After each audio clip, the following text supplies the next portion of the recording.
가끔 모든 일에 자신이 있어야 하는 사람임에도 불구하고 겁도 나고 가슴이 덜컹 내려앉는 그런 일들이 종종 있습니다. 아주 평탄하고 주님의 일을 한다는 목회 입장에서도 그런 일들이 많이 닥치게 됩니다. 저는 제일 겁났던 게 첫 담임 목회지로 저 매사추세츠 주에 올라가서 학생 목회를 할 때가 제일 두려웠던 것 같아요. 철모르게 소위 세상살이를 어떻게 하는지도 모르는 철부지로 대학 졸업하고 신학교 졸업하고는 바로 사역에 뛰어들었던 저의 입장에서는 그래도 부교육자로 있으면은 이렇게 그늘 안에 있고 또 책임질 필요가 없으니까 솔직히 편하거든요. 근데 이제 담임 목사로 나가니까 모든 책임을 져야 한다는 입장에서 교회 사이즈와 상관없이 굉장하게 좀 두려웠던 것 같습니다. 아마 여러분들도 나름대로 그렇게 가슴이 덜컥 내려앉고 가슴을 쓸어내리는 듯한 그런 위기들을 맞아 보셨으리라고 생각합니다. 저는 이 오늘 말씀에 그 여호수아 장군이 그렇게 연약하고 나약한 모습으로 서 있는 모습을 발견하게 됩니다. 어제는 이순신 장군에 비유하면서 늠름하고 정말 우리의 대장이다. 그래서 백성들을 이끌어가는 늠름한 모습의 여호수아 모습을 보았지만 오늘은 참 두려워하는 그 여호수아의 모습이 분명하게 나타납니다.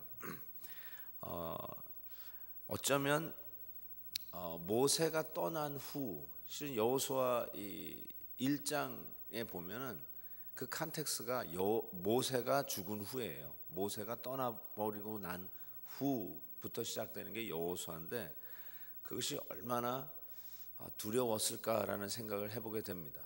자기가 이제 모시고 있던 이제 목사님이 떠나고 자기가 이제 그 목사님이 되는, 그래서 이제 모든 것을 다 책임져야 하는 여호수아 입장에서 참 두려웠을 거라고 생각해요. 그래서 여러분 알다시피 여호수아 1장 9절에 보면 내가 네게 명한 것이 아니냐, 마음을 강하게 하고 담대히 하라, 두려워 말라, 놀라지 말라, 내가 어디로 가든지 내 하나님 여호와가 너와 함께 하느니라. 왜 이 말씀이 초장에 두었을까? 두렵고 떨렸던 것이 분명합니다.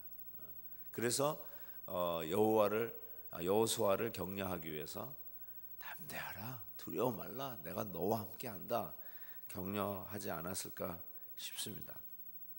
그런데 이제 가나안 땅 정복을 앞에 놔두고 여호수아가 기껏 한 게 정탐꾼을 보냅니다. 기껏 한 게.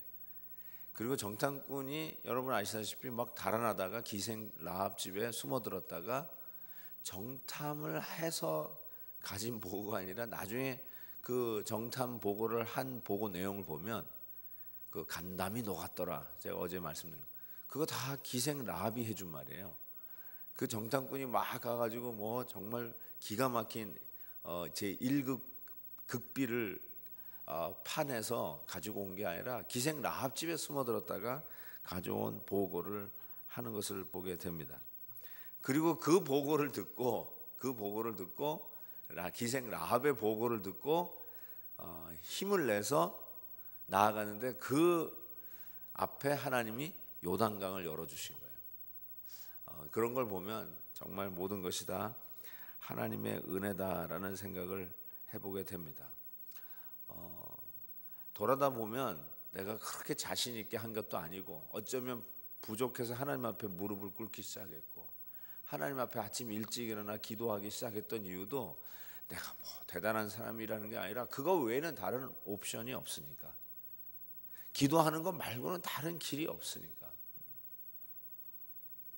하나님의 타이밍을 맞추는 것 외에는 다른 길이 없으니까.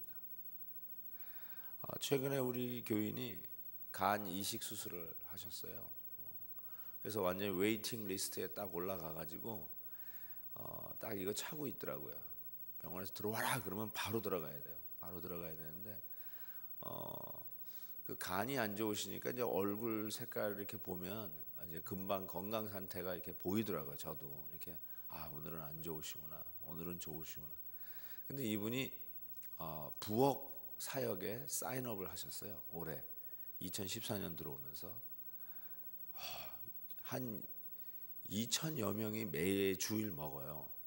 근데 그 부엌에서 일하는 게 거의 노동이에요, 노동.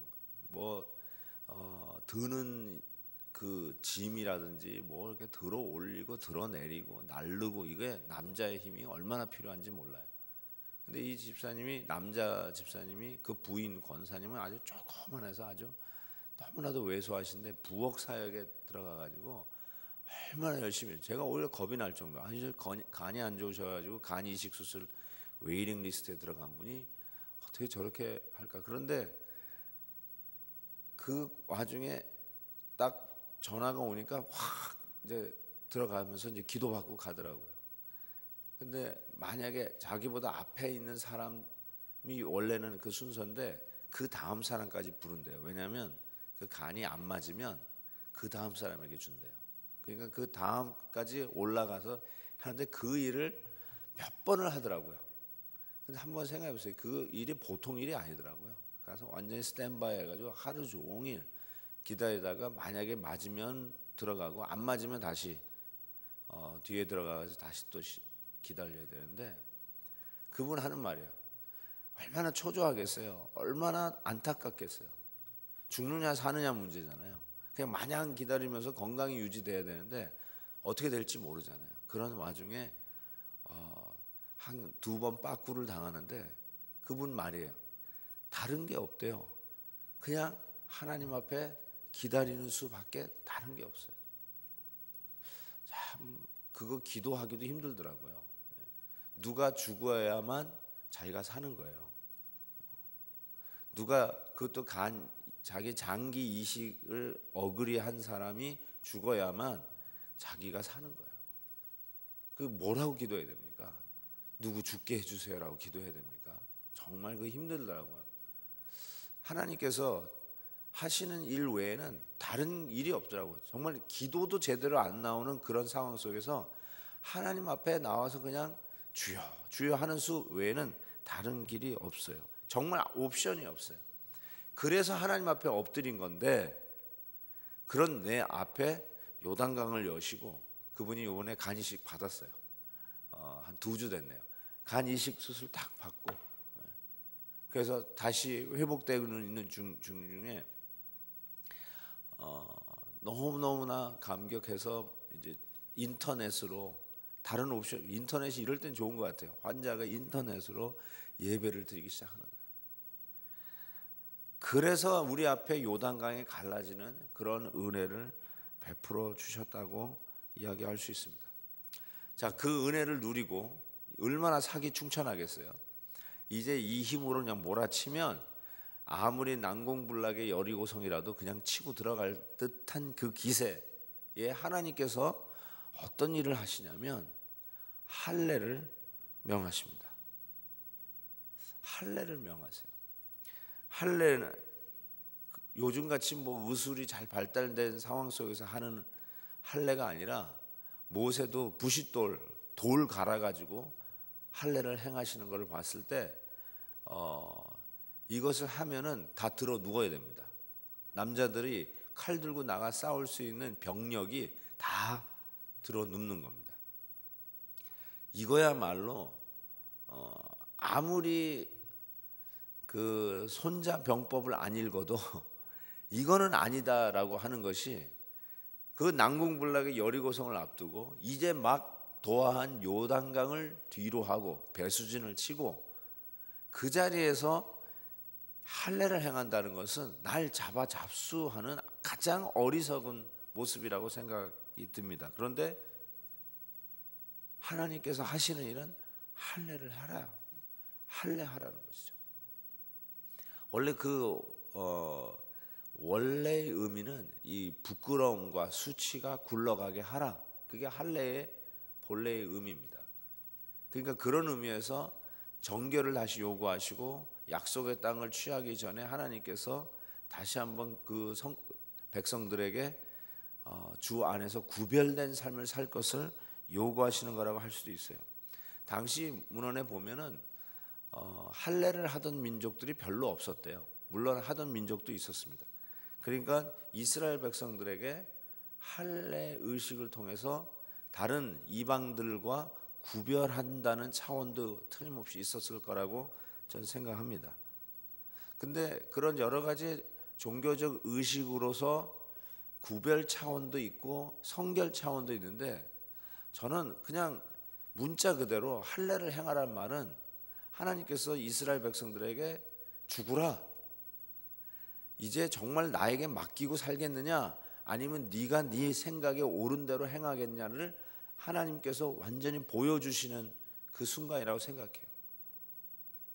지금 광야에서부터 올라오고 있는 이스라엘 백성들의 이야기를 계속 듣고 있었고 여리고 성 안에 있는 사람들도 듣고 있었을 것이 틀림없습니다. 그리고 그들이 요단강 넘는 것을 왜 몰랐겠어요?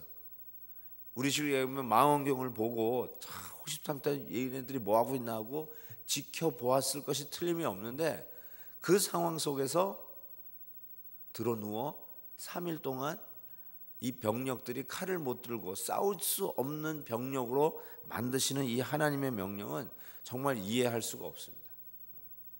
하나님께서 때로는 그렇게 우리를 훈련하는가 봅니다. 아무것도 못하는 사람들로, 아무것도 할 수 없는 자들로 그와 같이 하나님 앞에 완전히 당신 외에는 나에게 다른 길이 없고 다른 방법이 없고 그 누구에게도 더 이상 도움을 청할 수가 없고 위로 하나님 앞에 문을 열고 기도하는 것 외에는 다른 길이 없습니다. 그럴 때 말이에요. 그런 경우 없냐고요. 아무리 생각해도 답답해서 그 누구에게 도움을 청할 수 없는 바로 그 상황 말입니다. 건강했던 사람들이 갑자기 실형을 받듯이 몇 년 못 산다는 사망 선고를 받고 정말 다른 길이 없어서 좌절하고 있는 그런 모습들을 봅니다. 잘 나가다가 우리 자녀만 믿는데 그 자녀에게 일어나는 급작스러운 비극의 소식을 듣고 망연자실하는 부모님의 모습도 가끔 보기도 합니다. 우리들의 삶 속에 느닷없이 닥쳐진 그런 아픔으로 인해서 어찌아빠 모르는 그런 순간들이 있습니다. 저는 오늘 이 이스라엘 백성들이 할례를 행하며 그 앞에 드러눕게 하시는 그 하나님의 섭리를 보면서 하나님을 전적으로 의지하고 하나님 외에는 다른 길이 없이 외길로 몰아가시는 하나님의 섭리가 아닌가라는 생각을 해봅니다. 하나님을 붙드는 것 외에는 다른 옵션이 없는 것입니다. 그리고 나서 하나님이 또 요구하신 게 뭐냐면 유월절을 지키라. 오늘 본문 말씀에 유월절에 대한 이야기가 나오는데, 여러분 전쟁 중에는 명절도 생략입니다. 명절 중에 갑자기 설날 왔다고 떡국 해 먹고, 명절 중에 갑자기 전쟁 중에 한가위가 왔다고 뭐 송편 해 먹고 그러지 않습니다. 전쟁은 전쟁입니다. 모든 거 다 한부 다 뒤로 미루고 전쟁에 총 집결해야 됩니다. 어떻게 떡을 해 먹어요? 군량미도 부족한데. 그런데 이 기가 막힌 상황 속에서 유월절을 지키라고 합니다. 이거 역시 정말 이해할 수 없는 하나님의 작전입니다. 그런데 여러분 유월절은 아시다시피 그 의미가 그냥 단순한 명절이 아니었습니다. 출애굽을 시키기 위해서 하나님께서 이스라엘 백성들에게 죽음의 사자를 보낼 때 문 임방과 설주에 어린 양의 피를 바르면 내가 그냥 넘어가겠고, 유대인을 포함해서 그것을 바르지 아니하면 내가 그리로 들어가 모든 첫 소산, 첫 새끼, 장자를 다 칠 것이라고 말씀하셨습니다. 그래서 양을 잡아서 문 임방과 설주에 그 피를 발라 하나님의 그 시간을 기다릴 때 그 피가 있는 집은 넘어가고 없는 집은 들어가 재앙이 임했던 것을 우리가 기억합니다. 그것이 바로 출애굽을 할 수 있었던 유일한 그 온전한 이유였는데, 그때 그 하나님의 구원을 맛봤던 그 유월절, 하나님이 드디어 우리를 노예 생활에서부터 건져내셨던 이 역사를 처음이었던 유월절, 그 유월절을 이 가나안 땅 들어가기 전에 지키라고 말씀을 하십니다. 참 이런 것을 보면서 도대체 하나님이 무엇을 우리에게 요구하는 것일까라는 생각을 해보게 됩니다. 하나님 앞에 온전히 맡겨라. 내가 너의 하나님이다. 하나님이 이제는 우리의 진정한 주님이시다. 단순한 종교 생활이 아니라 하나님 앞에서 이제는 함께 동행하는 삶을 살지 않는 한 더 이상 우리의 삶 속에 어떤 축복과 하나님이 열어가시는 길을 같이 갈 수 없는 아주 절대절명의 중요한 순간에 하나님은 유월절을 행하면서 그 메시지를 주시고 있습니다. 그 메시지를 어떻게 주시냐면 드디어 만나가 끝납니다. 만나가 끝나요. 여러분 40년 광야 생활의 기적은 만나였습니다. 하나님이 매일매일 공급하시는 만나. 여러분도 참 힘든 상황 속에서 공급하시는 하나님의 은혜를 받으면 야, 하나님이 오늘 나에게 만나를 주셨구나. 매출하기로 하나님 나에게 보내셨구나 라는 것을 우리가 고백하는 이야기를 하는데 정말로 매일매일 40년 동안 만나로서 하나님이 그 광야 백성을 먹이셨는데 여러분 보세요. 만나가 끝났어요. 그리고 비로소 가나안 그 땅의 식물을 먹기 시작합니다. 여기서 뭘 가르쳐 주시는 거라고 생각하십니까? 새 하늘과 새 땅을 바라다보고 오늘도 순례자의 길을 걸어가는 우리 성도들에게 이 유월절이라고 하는 것이 도대체 무엇을 가르쳐 주는 거라고 생각하십니까? 유월절의 핵심은 바로 그 희생당한 어린 양이었어요.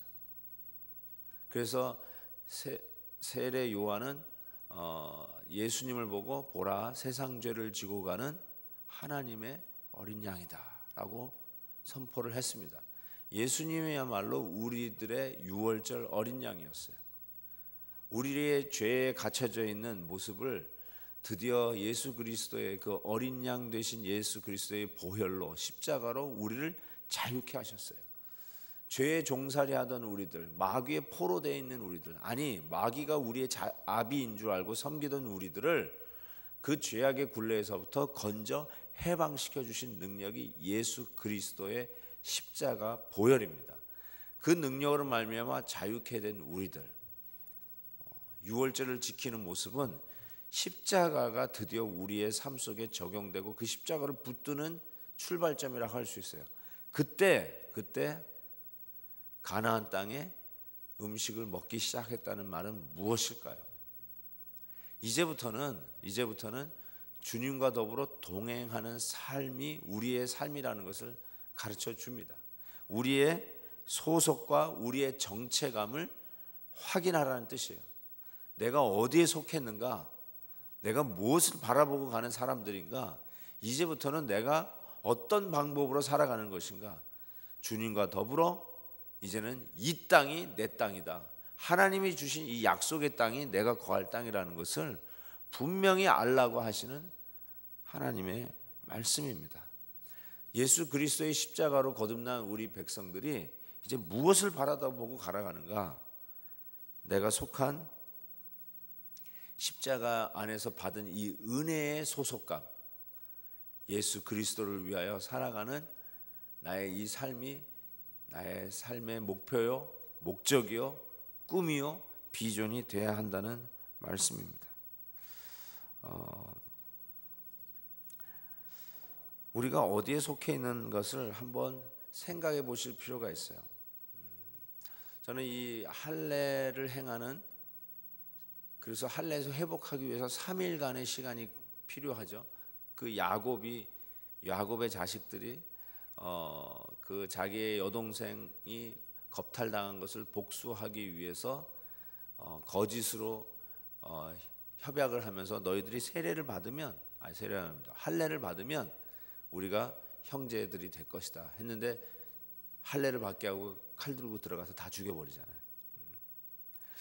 그런 것처럼 3일 동안 누워 있어야 되는 이 시간, 그리고 명절을 지키는 요 시간, 지금 요단강을 건너 여리고성을 점령하는 요 아주 군사상 아주 절묘한 작전 타임이 이루어져야 하는 이 시간에 하나님의 방법은 뭐냐면요, 타임아웃, 타임아웃이었어요. 작전 타임아웃, 작전 타임. 여러분 농구를 좋아하시는지 모르겠지만 전 뭐 농구를 좋아하니까 뉴욕 닉스의 피셔가 새 코치가 됐더라고요. 몰랐죠. 저는 여러분들에게 알려드리면 뉴욕 닉스의 새로운 코치가 왔는데 옛날 레이커스에서 뛰었던 선수였는데 피셔라고 하는 선수가 이제 코치가 됐어요. Anyway, 농구를 할 때 보면 저쪽 팀이요, 그 핫하다고요. 던지면 다 들어가. 던지면 막 계속 올라가잖아요. 그러면 이쪽 팀의 코치가 뭘 하냐면 작전 타임합니다. 타임아웃 딱 해버려요. 왜 타임아웃 하냐면 우리 선수들이 못해서이기도 하지만 파죽지세로 그냥 뜨거워서 던지면 들어가는 저 팀의 길을 좀 꺾어야 돼요. 사기를 꺾어야 돼요. 그냥 놔두면 계속 올라가니까 타임아웃 해가지고 약간 식혀요. 그래서 타임아웃 하는 이후에 또 다른 면은 저쪽 팀을 식히는 방법이에요. 근데 여러분, 지금은 누가 작전 타임을 했냐면 하나님이 작전 타임을 했어요.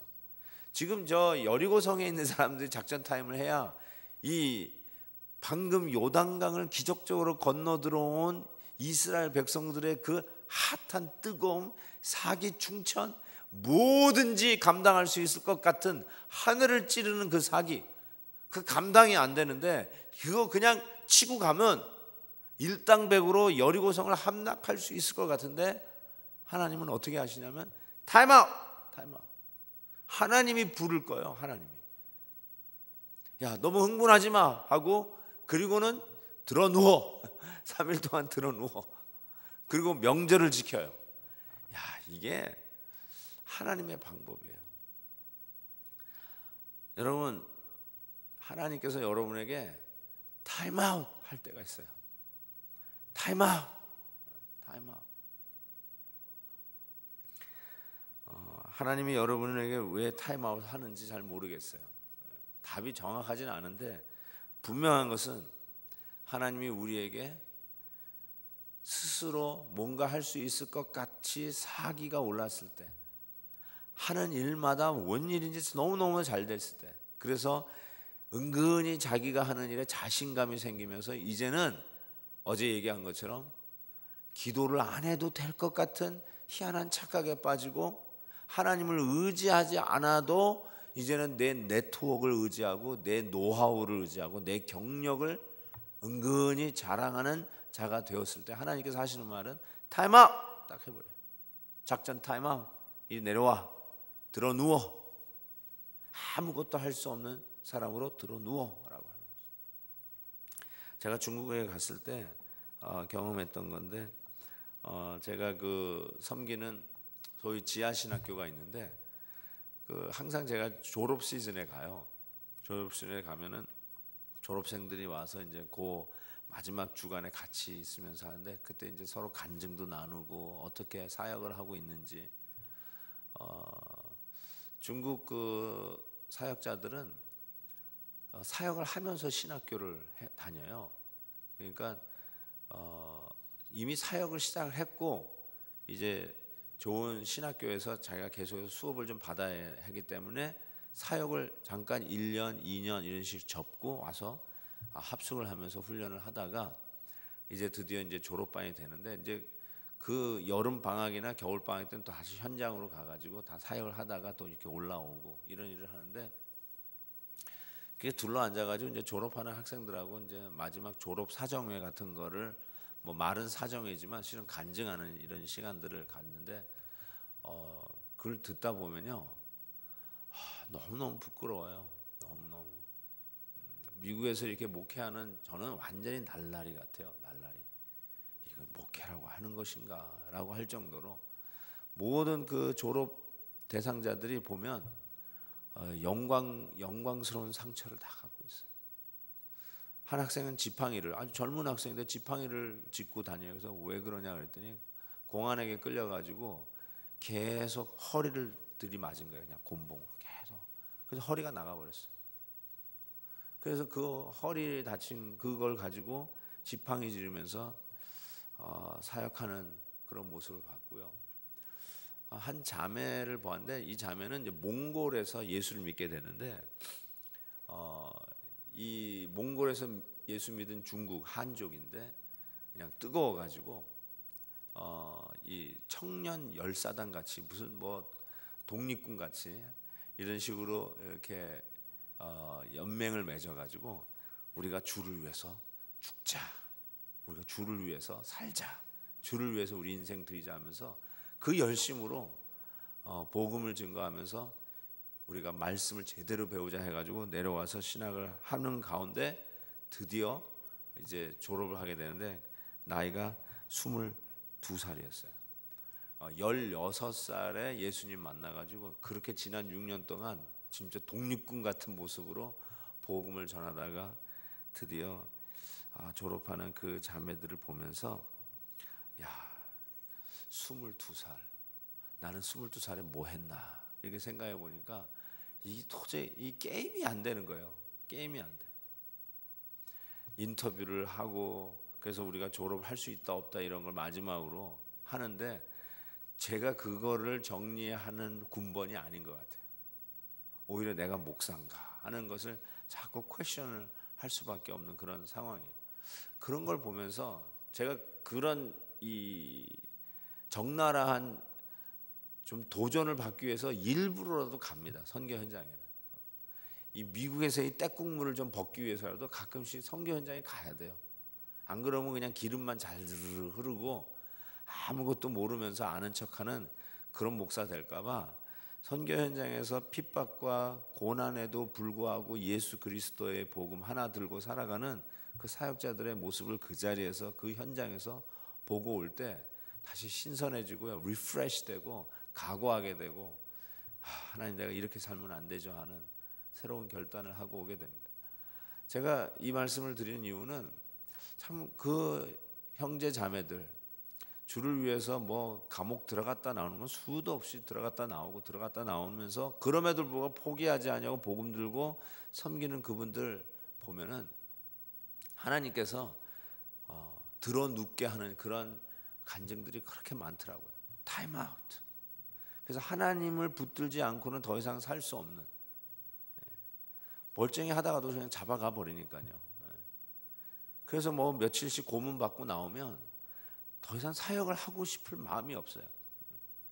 근데 그 사역을 하다가 좀 교인들이 모이기 시작하면 공안 당국에 이 집중됐다가 그분 잡혀 들어가는 거예요. 아무 속수무책으로 그냥 잡혀 있는 그 시간, 타임아웃, 타임아웃 하는 그 시간에 다시 그들도 거기서 리프레시 돼가지고 주님 앞에 다른 길이 없습니다. 주님과 동행합니다. 그 길만이 나의 생명입니다. 이거를 다시 한번 확인하는 작업들이 타임아웃이더라고요. 여러분들의 타임아웃은 무엇입니까? 하나님께서 여러분들에게 네가 인생의 주인이 아니라 내가 인생의 주인이다, 이거를 보여주는 이 타임아웃에 하나님께서 구체적으로 보여주시는 모습이 이 여호수아에게 있었습니다. 그게 바로 칼을 빼든 군대 장관의 모습이 나타납니다. 느닷없이 칼을 빼든 군대 장관이 나타나요. 너 누구냐? 너 누구 편이냐? 하고 이렇게 묻게 되는 모습을 보게 되는데 이 군대 장관의 말씀에 말하는 것은 두려워 말라라고 얘기합니다. 두려워 말라. 그리고 칼을 빼들었어요. 이 말은 여러분 뭐 같아요? 싸울 준비가 되어 있다는 거예요. 싸울 준비가. 우리는 지금 난공불락의 저 여리고성 앞에서 도무지 이해할 수 없는 하나님의 작전 타임아웃 때문에 들어 누워 있고 명절을 지키고 있는 이 기가 막힌 상황 속에서 초조해할 수밖에 없는 유약한 여호수아. 과연 우리가 저 땅을 향해서 들어갈 수 있을까? 첫 관문인 요단강을 그래도 참 기가 막히게 건넜는데 이 기술을 몰고 가면 좋을 것 같다라고 하는, 그래서 40년 광야길에서 닳고 닳은 잔뼈가 굵은 여호수아 장군의 입장에서도 수많은 전쟁을 치렀어도 야, 이때 치고 들어가야 될 것은 상식적인데 들어 늦게 하시고 타임아웃 하시는 이 하나님 앞에서 어찌할 바 모르고 있는 그 여호수아 앞에 칼을 빼든 군대 장관이 나타났다는 거죠. 어디 소속이지?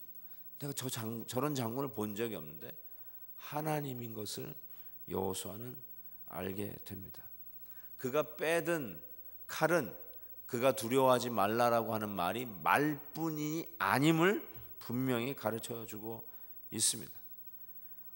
어떻게 이 장군이, 칼을 빼든 장군이 하나님인 것을 알 수 있느냐? 이 장군이 여호수아에게 그 땅은 거룩한 곳이니 신을 벗으라고 그래요. 어디서 듣던 말 같지 않습니까, 여러분? 누구에게 일어난 일이죠? 그렇죠, 모세에게 일어난 일이죠. 가시 떨기나무에 불 붙는 것을 보고 모세가 하도 신기해서 가까이 갔을 때 하나님이 모세에게 하신 말, 네가 선 땅은 거룩한 땅이니 신을 벗으라. 신을 벗으라. 즉 우리에게 있어서 타임아웃을 하시는 그 하나님 앞에서 우리가 배울 수 있는 것은, 우리는 하나님 앞에 신을 벗고 나는 죄인으로서이다 하고 하나님을 의지하는 것 외에는 다른 길이 없고, 그리고 우리 앞에 있는 싸움은 우리 대신 칼을 빼어든 하나님의 군대 장관. 많은 성경학자가 동의하기를 구약의 예수 그리스도, 우리 앞서서 나가시는 Holy Warrior, 거룩한 용사 예수 그리스도. 우리는 무방비 상태에서 이제 죽을 것 같고 아예 날 잡아잡수 하고 배째라 할 수밖에 없는 그 상황인데 우리를 그냥 놔두지 아니하시고 칼을 빼든 하나님의 군대 장관, 우리를 위하여 친히 칼을 맞으며 우리를 대신하여 친히 화살바지가 되어주는 한이 있어도 결단코 우리를 그냥 놔두지 아니하시고 지키고 보호하시겠다고 하시는 하나님의 거룩한 약속, 예수 그리스도의 십자가, 그 모습이 오늘 이 군대 장관의 모습을 통해서 다시 나타납니다. 여러분, 우리가 가장 속수무책일 때 여러분을 지켜 서시는 칼을 빼든 우리 주님을 상상하시고 바라보십시오. 그분이 여러분을 지키겠다고 칼을 빼들고 있어요. 하나님의 이 지켜주심에 든든히 붙들려 우리가 오늘도 나를 위협하는 그 어떤 외세라도, 나를 힘들게 하는 그 어떠한 상황이라도 속수무책으로 더 이상 아무 일을 할 수 없는, 옵션 없는 인생을 살아간다 할지라도 우리 앞에 칼을 빼든 군대 장관, 우리 주 예수 그리스도, 그분이 우리를 대신하여 그 고난 당하시고 대신하여 칼을 맞으시고 대신하여 고난 수모 당하시면서 우리를 보호하시고 지켜주시겠다고 하시는 이 약속의 말씀. 여호수아 장군이 칼을 빼든 군대 장관을 보면서 얼마나 가슴 든든했을까. 완전히 더욱더 우리의 손을 비우시면서까지도 하나님을 붙들게 하시는 그 섭리가, 당신이 친히 칼을 빼들고 군대 장관으로 우리를 지키시는 이 약속의 말씀을 보여주시면서 우리에게 두려움을 내몰고 평안을 주시는 우리 하나님의 모습을 보게 돼요. 하나님이 주시는 평안은 이럴 때 오는 겁니다. 여리고성은 아직도 여리고성으로 덕 버티고 있어요. 저 여리고성이 허물어져서 오는 평안이 아니라 여리고성이 늘 똑 버티고 있어도 하나님의 군대 장관이 칼을 빼든 모습 앞에서 주시는 평안이에요. 하나님이 내 인생의 주인이라는 걸 확인시켜 주면서 주시는 평안 말입니다. 여러분, 떨지 마세요. 두려워하지 마세요. 칼을 빼든 군대 장관 예수 그리스도가 계세요. 제가 이 두 번째 오는 거라서 혹시 이런 얘기를 제가 지난번에 했는지 모르지만 제 친구 목사가 신학교에 있었을 때 저랑 같이 이제 공부했는데 지금도 아주 참 친해요. 같이 이제 같은 same classmate니까. 근데 이제 그때 전도사 시절이었죠. 전도사 시절이었는데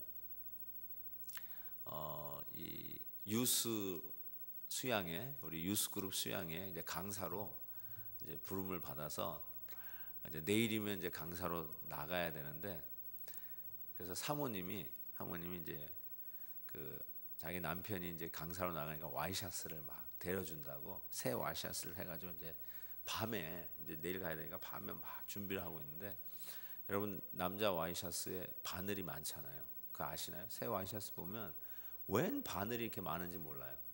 그래가지고 이게 바늘을 하나씩 이렇게 빼는데, 이 사모님이 이 막 급하니까 이렇게 빼다가 이제 그 바늘들 입에다 물었어. 이렇게 빼가자. 이렇게 해가지고 막 하는데, 기억에 분명히 한 2개 정도를 물었는데, 나중에 이제 다 데리고 이렇게 정리하다 보니까 빼다 보니까 바늘이 하나뿐이 안 나오는 거예요. 바늘 하나 어디 갔지? 내가 어디다 다시 뺐나? 이런데 이제 목이 따끔따끔 하더래요. 그래가지고 뭐 왜 따끔하지? 근데 기침이 나오죠. 기침을 했더니 피가 나오기 시작하는 거예요. 그러니까 바늘을 삼켜버렸어요. 놀래지도 않으시네요, 여러분들은. 제가 이 얘기 할 때는 사람들이 다 뒤로 넘어지는데, 어제 새벽이라서 좀 반응이 늦게 온다고 생각하고 용서해 드릴게요. 어쨌든 이 피가 막 나오니까 그때 한 새벽 1시인가 2시인가에 그러고 있었다는 거예요. 놀란 거예요. 그러니까 갑자기 이 친구 그때 전도사가 너무 놀래가지고 이거 어떡하나 하다가 피는 나오죠. 바늘은 하나 없어졌죠. 그러니까 바늘 삼키기 분명히 이게 큰일 났어요. 그래가지고 그 같은 아파트 단지에서 사는 교인에게 그 어린 딸이 둘이 있었는데, 그때 어린 2딸을 딱 맡겨놓고 그 새벽에 1시인가 2시인가 맡겨놓고 이모전시로 뛰어간 거예요. 그러니까 이모전시 들어가서 얘기를 하니까 엑스레이를 찍었는데 허파에 그 바늘이 딱 있는 거예요. 자기가 그 만약을 위해서 그거 가져갔어요. 그러니까 그 꼭다리 약간 좀 원형에다가 이게 바늘 있잖아요. 그거 딱 맞춰보니까 똑같아. 그걸 삼킨 거예요. 그러면서 이게 어디로 들어갔는지, 이게 잘못 들어가면 이게 폐에 보이는데 이거 잘못되면 이거 잘라내야 된다고. 그래가지고 이머전시 했는데 이 전문의를 불러야 되는데, 새벽에 뭐 다 의사들 다 들어가 있으니까 그 의사 불러내야 된다. 뭐 야단 난 거예요. 그러니까 뭐 이 정녕 뭐가 뭔지를 모르는 상황 속에서 우리 안에 잘못하면 죽겠구나 싶어가지고 너무 당황한 그 순간에 다른 일이 없더래. 할 게 없더라는 거예요. 뭐 의사들도 지금 막 불러내야 되는 파는데 보니까 그 화장실이 있더래요. 병원 화장실. 그래서 병원 화장실에 그냥 들어가가지고 문을 잠가놓고 뭐 다른 방법이 없어 그 토일렛 그거 하나 탁 붙들고 그 토일렛 붙들고 씨름하면서 기도하는 거예요.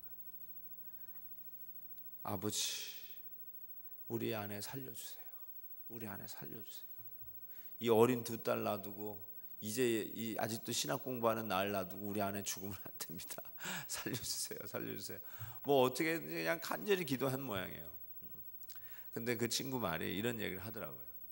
그 토일렛 붙들고 30분을 씨름했는지 1시간을 씨름했는지 모르겠는데 좌우지간 그 병기를 붙들고 그냥 1시간을 그렇게 씨름하며 기도하는데, 기도하다가 딱 순간에 위에서부터 갑자기 어떤 기운이 내려오는 듯한 그걸 느껴요. 붕 하면서 불안하고 초조하고 어쩔 줄 모르는 마음이 위에서부터 내려오시는 그 어떤 기운에 의해서 갑자기 침착해지고 든든해지더라고요.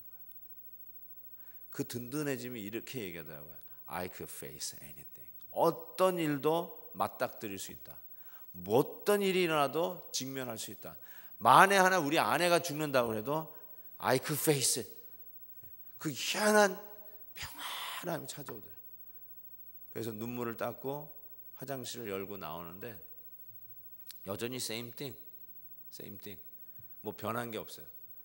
그런데 나와 보니까 그 전문의가 나왔더래요. 의사가 나와가지고 이제 딱 보니까 설명하더니 이 엑스레이 가지고 안 되고 캣 스캔을 해야 된다. 그래서 캣 스캔을 그 자리에서 했대요. 캣 스캔 쫙 잘라가지고 하는 거. 그래서 캣 스캔을 딱 해가지고 바로 확인을 했는데 그 의사 말이 뭐 급하면 수술을 하든지 뭐 허파 절개를 하든지 해야 되는데 보니까 없는 거예요.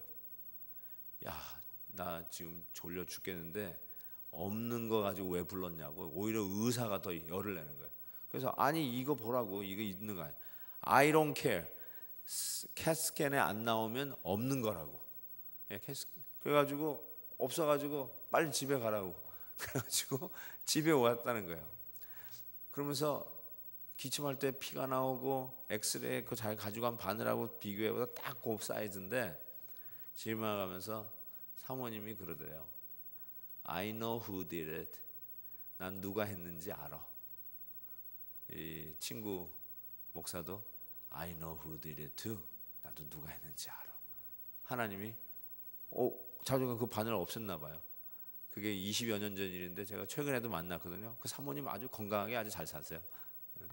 여러분 그거 뭐 없앴다고 하는 게 아니라 저는 그 친구의 말이 항상 마음에 와닿아요.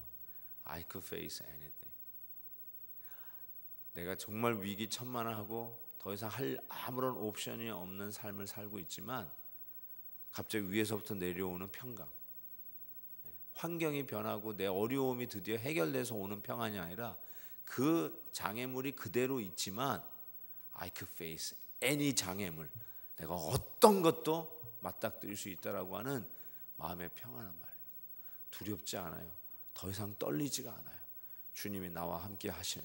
내 앞에 싸우는 군대 장관, 칼을 빼든 군대 장관이 내 앞에 있다는 이 확신 앞에서 I could face anything with him.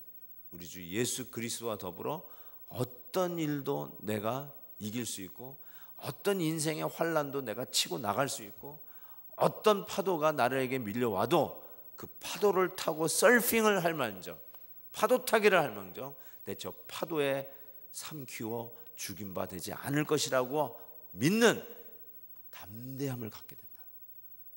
그것이 하나님이 우리에게 지금 시키고 있는 작전 타임 훈련이에요. 작전 타임이 훈련이더라고요. 하나님에게 의지하고 하나님에게 맡기고 하나님이 하신 대로 따라가고 그리고 그분이 하실 것을 믿고 아무것도 가진 자가 없는데 아무것도 없는데 속된 표현으로 쥐뿔도 없는 내가 마음의 든든함을 갖게 되는 그 이유가 무엇이냐?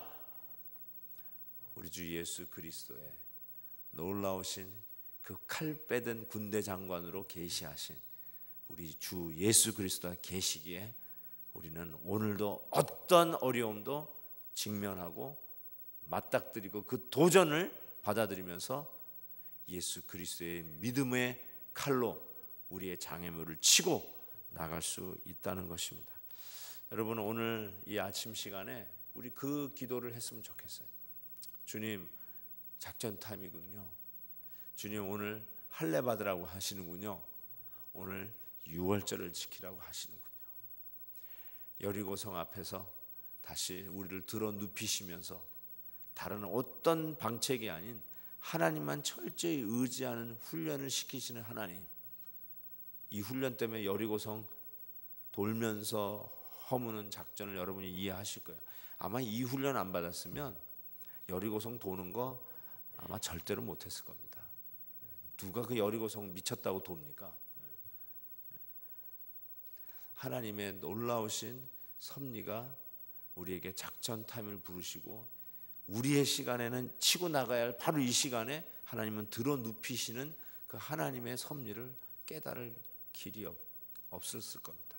오늘 우리에게 주시는 이 작전 타임 하나님이 칼을 빼드는 시간인 것을 믿으시고 담대히 하나님 주시는 평안을 누리시는 성도님들 되시기를 주의 이름으로 축원합니다. 잠시 기도하겠습니다.